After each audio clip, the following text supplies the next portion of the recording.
Hello friend, मैं Mankit Bhardwaj from Autotech design and technologies India private limited. आज मैं आपको ऑटोकैड के बारे में बताने जा रहा हूँ। सबसे पहले हमें ऑटोकैड को ओपन करना है। मैंने जैसे ही ऑटोकैड पे क्लिक किया तो मेरा ऑटोकैड ओपन हो गया है। अभी हमें सबसे पहले डेस्कटॉप पे हमारे स्टार्ट ड्राइंग का ऑप्शन दिख रहा है, तो सबसे पहले हमें इस पर क्लिक करना है। जैसे हम स्टार्ट ड्राइंग करते हैं तो हमारा डिस्प्ले रेडी हो जाता है वर्क के लिए। तो सबसे पहले मैं आपको 2D से इंट्रोड्यूस कराना चाहूँगा। अभी कुछ टूल बार और हमें नज़र आ रहे हैं। अभी हमारी 3D मॉडलिंग एक्टिव हो रखी है, तो अभी हमें जो बिगनिंग करनी है वो सिर्फ 2D से करनी है। तो हम वापस अभी 2D के अंदर चले जाते हैं। 2D के अंदर जाने के लिए आपको यहाँ पे वर्क स्पेस स्विचिंग का ऑप्शन दिख रहा होगा। आप वर्क स्पेस स्विचिंग पे जाएंगे, आप इस पर क्लिक करते हैं तो अभी जो हमारा एक्टिव हो रखा है उसका नाम है 3D मॉडलिंग। अभी हमको ड्राफ्टिंग एंड एनोटेशन ऑन करना है, बिकॉज क्योंकि अभी हम बिगनिंग कर रहे हैं और 2D की शुरुआत कर रहे हैं। तो हमने जैसे ही ड्राफ्टिंग एंड एनोटेशन पे क्लिक किया तो हमारा 2D का टूल बार खुल के हमारे सामने आ गया है। तो सबसे पहले मैं आपको बताना चाहूँगा, इसमें 2 टूल बार होते हैं जो मोस्टली यूज़ होते हैं। पहला है draw tool bar. Draw tool bar में ऐसे टूल्स होते हैं जिसकी मदद से हम ऑब्जेक्ट्स को बनाते हैं। दूसरा है modify tool bar. Modify tool bar means कि हम बने बनाए में कुछ मॉडिफिकेशन करते हैं, like move, copy, mirror, trim, ये सब मॉडिफिकेशन कहलाती है। तभी हम शुरुआत करते हैं लाइन कमांड से। अभी हम जो लाइन एक ऐसी कमांड है जो सबसे ज़्यादा यूज़ होती है। तो जैसे ही कि मैंने लाइन पे क्लिक किया और मैं कहीं भी डिस्प्ले पे क्लिक करता हूँ तो मेरा वर्क चालू हो जाता है। अभी मेरे को एक डिस्प्ले पे यूनिट दिख रही है 12.6014 समथिंग। तो अभी जो मेरा यूनिट पोजीशन है वो मिलीमीटर में आ रहा है। तो सबसे पहले अगर हम यूनिट्स चेंज करना चाहते हैं, जैसे कि हमारी रिक्वायरमेंट है हमें जो वर्क करना है इंचेस और फीट में करना है, तो सबसे पहले हमको UN एंटर करना पड़ेगा। UN हम जब एंटर करते हैं, UN एंटर करने पे हमारे पास यूनिट का बार खुल के जाता है। यूनिट के बार को हम डेसिमल से आर्किटेक्चरल कर देंगे, इसका पोजीशन 0 फीट 0 इंचेस कर देंगे, देन ओके कर देंगे। अब मैं आपको दिखाना चाहूँगा कि मैं जो भी क्रिएशन करता हूँ वो मेरी इंचेस और फीट में हो रही है। बहुत ही रेयर केस होगा कि मैकेनिकल फॉर्मेट में इंचेस और फीट का यूज़ हो रहा है, तो हमारा जो वर्क स्पेस रहेगा वो मिलीमीटर्स में रहेगा। अभी जैसे कि मैंने आपको बताया कि आप UN टाइप करते हैं तो आपकी यूनिट्स कमांड खुल के बाहर आ जाती है। अभी मैं आपको बताता हूँ कि आपको डेस्कटॉप पे कहाँ मिलेगी यूनिट कमांड। हम इसको मेन्यू आइकन बोलते हैं। मेन्यू आइकन पे आप जब क्लिक करते हैं तो हमारे पास यहाँ ऑप्शन आता है खुल के शो मेन्यू बार का। जैसे ही हम शो मेन्यू बार पे क्लिक करते हैं तो आप देखेंगे कि आपका एक टूल बार और ऊपर ऐड हो गया, जो कि इससे पहले नहीं आ रहा था। तो जो ये टूल बार ओपन हुआ है इसमें हमारे पास ऑप्शन होता है फॉर्मेट बार का। हम फॉर्मेट बार पे जाएंगे। फॉर्मेट बार पे जाने के बाद हमको यूनिट पे क्लिक करना है। यूनिट पे क्लिक करने के बाद वापस मैं इसको मिलीमीटर में ले जाता हूँ। आर्किटेक्चर से इसको डेसिमल करूँगा, डेसिमल से इसको मैं पॉइंट के बाद मेरे को कितनी वैल्यूज़ चाहिए यहाँ से डिफाइन करूँगा। अगेन इसको इंचेस से मैं मिलीमीटर कर दूँगा, देन ओके। अब मैं आपको दिखाना चाहूँगा अब जो मेरा यूनिट पोजीशन आ रहा है वो मिलीमीटर का आ रहा है। तो अब शुरुआत करते हैं। जैसे कि हम ऑटोकैड के भी बिगनिंग कर रहे हैं तो हमको सीधी लाइन भी खींचनी नहीं आती। तो मैं कोई भी लाइन अगर ड्रॉ करना चाह रहा हूँ तो मेरी लाइन किसी भी एंगल पे जा रही है, पर मैं चाहता हूँ कि मेरी लाइन हॉरिजॉन्टली या वर्टिकली लॉक हो जाए, कि किसी भी एंगल्स पे ना जाए, या 0 डिग्री जाए, 90 डिग्री जाए, या 180 जाए, या 270 जाए। तो उसके लिए हमारे पास यहाँ पे एक ऑप्शन होता है, उस कमांड का नाम है ऑर्थो मोड। ऑर्थो मोड की शॉर्ट की होती है F8। अदरवाइज हम F8 दबा के भी इसको ऑन ऑफ कर सकते हैं, और मैं इस पर अगर क्लिक करता हूँ तो भी मेरा ये ऑन हो जाएगा। अब जैसे कि आप देख रहे होंगे कि जैसे कि ऑर्थो मोड ऑन हो जाता है, तो ऑर्थो मोड ऑन होने के बाद जो हमारा लाइन जो ड्रॉ हो रहा था वो 0 डिग्री ड्रॉ हो रहा है, या 90 डिग्री ड्रॉ हो रहा है, या 180 डिग्री ड्रॉ हो रहा है, या 270 डिग्री ड्रॉ हो रहा है। अब हमने ऑर्थो मोड को एक्टिव तो कर लिया, बट मेरी रिक्वायरमेंट है कि मेरे को लाइन को एंगल भी चाहिए देना है। तो जैसे कि फर्स्ट ऑफ ऑल आप लाइन की वैल्यू पुट करेंगे। मैंने लाइन की वैल्यू पुट कर दी है 20 mm फॉर एग्जांपल।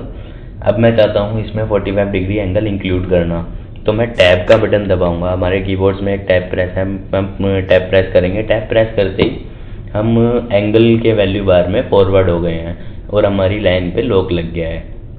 तो अभी जैसे हमने टैब दबाया तो हम एंगल के वैल्यू बार पे फॉरवर्ड हो गए हैं। अब मैं इसमें एंगल पुट करूँगा एज पर रिक्वायरमेंट, जो भी हमें एंगल देना है। तो सपोज मैंने एंगल 45 डिग्री किया, देन मैंने एंटर कर दिया। जैसे ही मैं एंटर करता हूँ तो मेरी एक 20 mm की लेंथ 45 डिग्री एंगल पे जनरेट हो चुकी है। अब हमने जो लाइन कमांड ली थी वो कंटिन्यूस रहती है।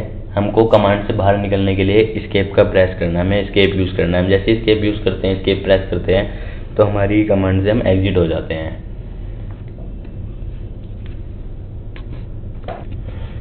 अब मैं आपको बताना चाहूँगा पॉलीलाइन के बारे में। पॉलीलाइन और लाइन दोनों ही सिमिलर कमांड होती है, पर इनमें एक माइनर सा डिफरेंस होता है, वो मैं डिफरेंस आपको बताने जा रहा हूँ। फॉर एग्जांपल मैंने एक ब्लॉक बनाया 10 बाय 10 का, 10 enter, again 10, again enter, again 10, then again enter, again 10, then again enter and press escape. मैं कमांड से एग्जिट हो गया। तो अभी जो मैंने एक स्क्वायर बनाया है वो मैंने लाइन कमांड के थ्रू बनाया है। अब मैं जो अगला स्क्वायर बनाने जा रहा हूँ वो मैं पॉलीलाइन कमांड के थ्रू बनाने जा रहा हूँ। 10 again enter, 10 again enter, 10 again enter, 10 again enter, then escape. जैसा कि आप देख रहे हैं कि मैंने दो स्क्वायर बनाए हैं, एक मैंने लाइन कमांड की मदद से बनाया, एक मैंने पॉलीलाइन कमांड की मदद से बनाया है। अब देखने में दोनों हमको सिमिलर लग रहे हैं, दोनों में कोई खासा डिफरेंस हमें नज़र नहीं आ रहा है, पर इनमें एक डिफरेंस होता है और डिफरेंस के बारे में आपको बताने जा रहा हूँ।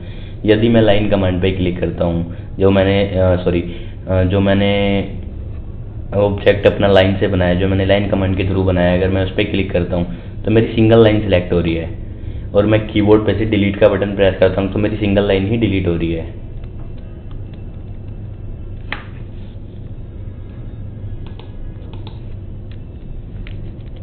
और जो मैंने पॉलीलाइन से बनाया है, अगर मैं उसको सिलेक्ट करता हूँ तो मेरा पूरा सिलेक्ट हो रहा है और पूरा ही डिलीट हो जाएगा।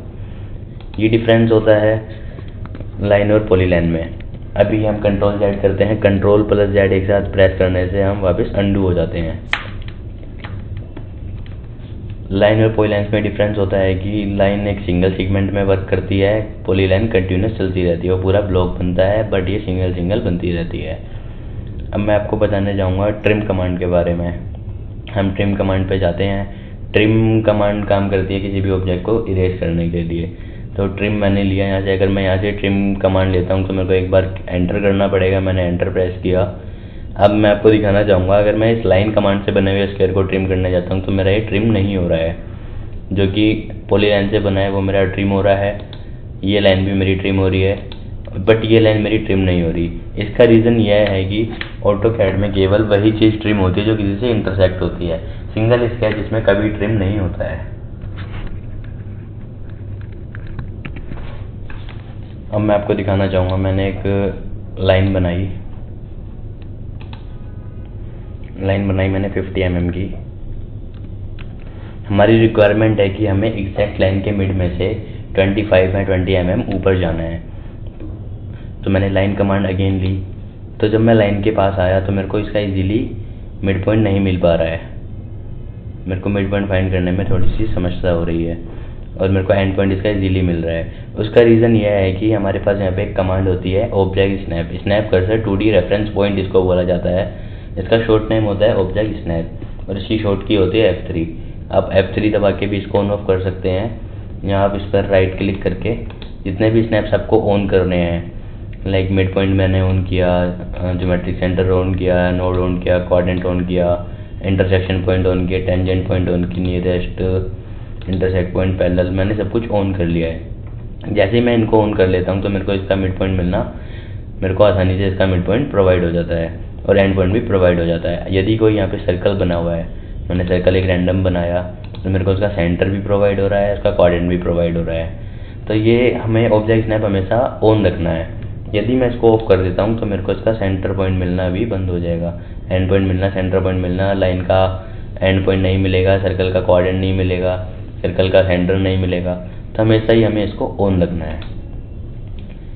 इसको बोलते हैं snap cursor 2D reference point. अब मैं आपको बताने जाऊँगा कि अभी हमें डिस्प्ले पे ये वैल्यू बार दिख रहा है, जिसमें मैं वैल्यू पुट कर रहा हूँ, जिसमें वैल्यू आ रही है 18.9443 समथिंग। इसको हम डायनेमिक इनपुट बार बोलते हैं। कभी कभार हमारा डायनेमिक इनपुट बार गायब हो जाता है। जैसे कि मैं आपको दिखाना चाहूँगा, अभी मैंने डाला 20 mm, और मेरा काम करते करते हो सकता है कि डायनेमिक इनपुट गायब हो जाए। जैसे कि आपको मैं दिखाना चाहूँगा, मेरा डायनेमिक इनपुट अभी गायब हो जाएगा। मेरा जो वैल्यू बार आ रहा था वो मेरा डिस्प्ले से गायब हो चुका है। तो अब मैं जो भी वैल्यू पुट करता हूँ तो वो आप देख रहे हैं हमारे पास यहाँ पे लाइन लिखा आ रहा है, जहाँ ये हमारा ना कमांड टूल बॉक्स होता है, जो भी हम कमांड लेते हैं वो हमें बताता रहता है। जो भी मैं लेंथ डालूंगा, मैंने 25 लेंथ दी तो वो नीचे पुट हो रही है। उसका डिसएडवांटेज ये है क्योंकि जब भी हम वर्क करते हैं हमारा कंसंट्रेट पूरा डिस्प्ले पे होता है, हम बॉटम साइड नहीं देख पाते, तो हमेशा ही उसको हमें ऑन रखना है।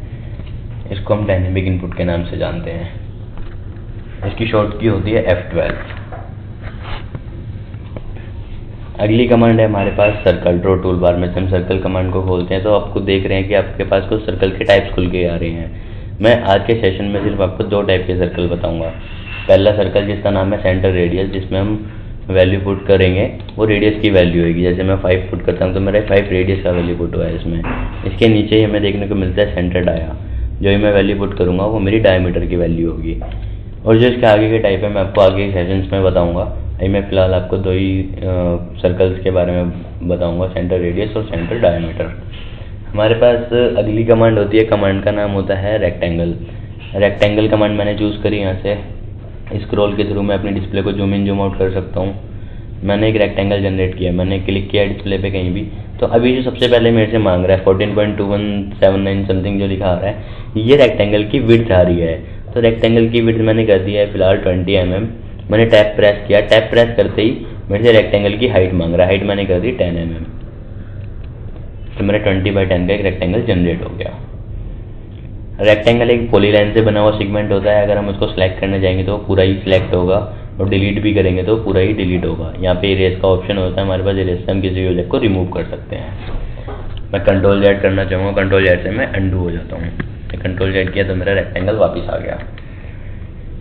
अब मैं आपको एक कमांड के बारे में बताने जा रहा हूँ। कमांड का नाम है ऑफसेट। ऑफसेट जैसे कि यहाँ पे मॉडिफाई टूल बार में ऑफसेट कमांड है। ऑफसेट कमांड हमने ली, सबसे पहले हमें डिस्प्ले पे लिखा हुआ मिल रहा है कि स्पेसिफाई ऑफसेट डिस्टेंस और एंटर। तो स्पेसिफाई ऑफसेट डिस्टेंस मतलब कि मेरे को ऑफसेट डिस्टेंस में फिल करना है। मैंने ऑफसेट डिस्टेंस का कर दिया 5 mm, 5 10 एंटर। सिलेक्ट ऑब्जेक्ट, मैं ऑब्जेक्ट को सिलेक्ट कर रहा हूँ तो मेरा 5 mm ऑब्जेक्ट ऑफसेट हो गया। ऊपर की तरफ भी हो सकता है, अगर मेरा 5 mm डिस्टेंस नीचे बच रहा हो तो नीचे की तरफ भी हो जाएगा। तो ऑफसेट डिस्टेंस मेरा 5 mm अंदर नहीं हो पा रहा है तो मैंने इसको चेंज करके 2 कर दिया, तो मेरा 2 mm अंदर ही ऑफसेट हो गया।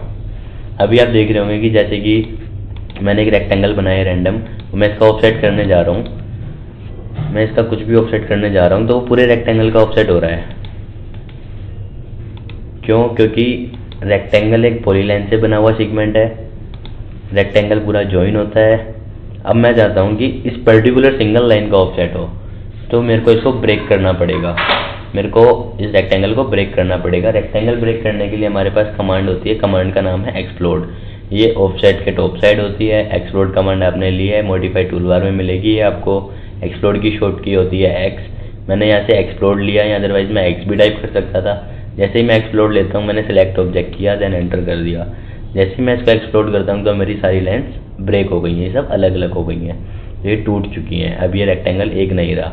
यदि अब मैं ऑफसेट इसका करने जाता हूँ, ऑफसेट अगर मैं ऐसा करने जाता हूँ तो मेरा सिंगल लाइन का ऑफसेट होगा। पर्टिकुलर मैं किसी भी लाइन का ऑफसेट कर सकता हूँ, ना कि पूरे रेक्टेंगल का ऑफसेट होगा। कमांड से बाहर निकलने के लिए आप एस्केप प्रेस करेंगे। अब मैं आपको जो कमांड बताने जा रहा हूँ उस कमांड का नाम है एक्सटेंड। एक्सटेंड हमें मिलता है ट्रिम के नीचे। एक्सटेंड लिया हमने। एक्सटेंड लेने के बाद भी आपको एंटर करना पड़ेगा, सेम एज ट्रिम की तरह। तो एक्सटेंड कर रहा हूँ, जैसे कि मेरे को लाइन आगे बढ़ानी है तो मैंने इसको एक्सटेंड किया, ये आगे बढ़ गई, और आगे भी बढ़ रही है, और आगे बढ़ रही है, बट वो इससे ज़्यादा आगे नहीं बढ़ पा रही है। उसका रीज़न ये है कि उसके आगे कोई स्केच नहीं है। जब तक उसको कोई स्केच रेफरेंस नहीं मिलेगा तब तक वो एक्सटेंड नहीं होगी।